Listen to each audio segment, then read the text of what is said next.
Hi, my name's Georgia from Bien, Australia. I'm a physiotherapist and expert in pelvic floor physiotherapy, and today I'm going to talk to you about how to choose the right dilator size for vaginismus. So vaginismus by definition is pelvic floor muscle spasm, normally at the entrance of the vagina, that makes penetration either really uncomfortable and painful or impossible altogether.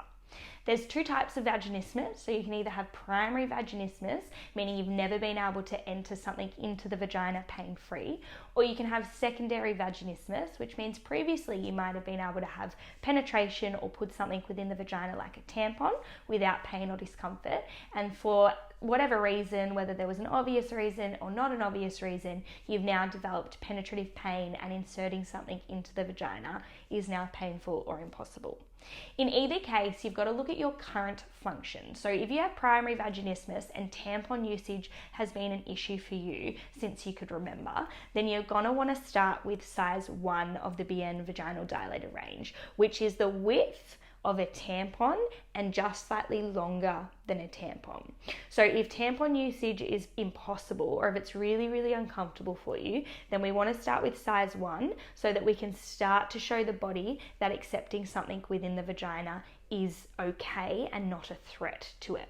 Now you might be thinking, but I can't use a tampon, so how am I going to get size 1 in if I can't get a tampon in?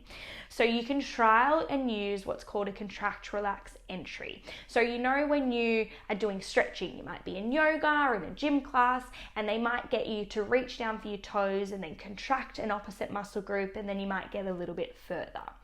The same thing applies for the pelvic floor. So when we contract the muscles around the entrance of the vagina, as they relax, we get a lengthening effect. If we then contract again and relax again, we can increase the length of those muscles, which when we're talking about the pelvic floor means the entrance of the vagina will open slightly for us. So if we look at that practically, if you've got a size 1 dilator and the entrance of the vagina, when we go to put the dilator into the entrance, you first want to sit it at the entrance of the vagina, and we want to just let the body react to that. So you might initially want to clench up, you might be scared that it's going to be painful, so just let yourself have that natural response. Make sure there's lots of lube on the dilator, but don't push it too quickly. So we're leaving it there until the body's done that initial response. Take 3 really deep breaths in and out through your nose, expelling the air through your mouth, and then once you feel ready, I want you to contract your pelvic floor around the entrance of the vagina, and then as you relax, just gently slide the dilator about 1 centimeter in. Contract again, relax, slide it a little bit further. Contract again, relax, slide it a little bit further, and complete this until the whole dilator is within inside the vaginal canal. Now you might get that in the first go, or it might take you 3 sessions to get it halfway and then to get it all the way in. If you're really struggling with the insertion of size 1, then you're best to go to a pelvic floor physiotherapist so that they can show you the appropriate technique for you. But for most people, this is an effective technique if you go nice and slowly and if you know how to contract and relax your pelvic floor appropriately. Once the dilator is inside the vagina, we want to leave it in there until it's either more than a 4 out of 10. So if your pain's gradually increasing, we want to take it out once you get to that 4 out of 10 in pain, or we want to wait around 10 to 15 minutes with no movement inside the vagina. The thing that people then get worried about is how you're going to remove it. So for some people, as soon as you take pressure off the end of the dilator, the vagina will almost expel the dilator on its own.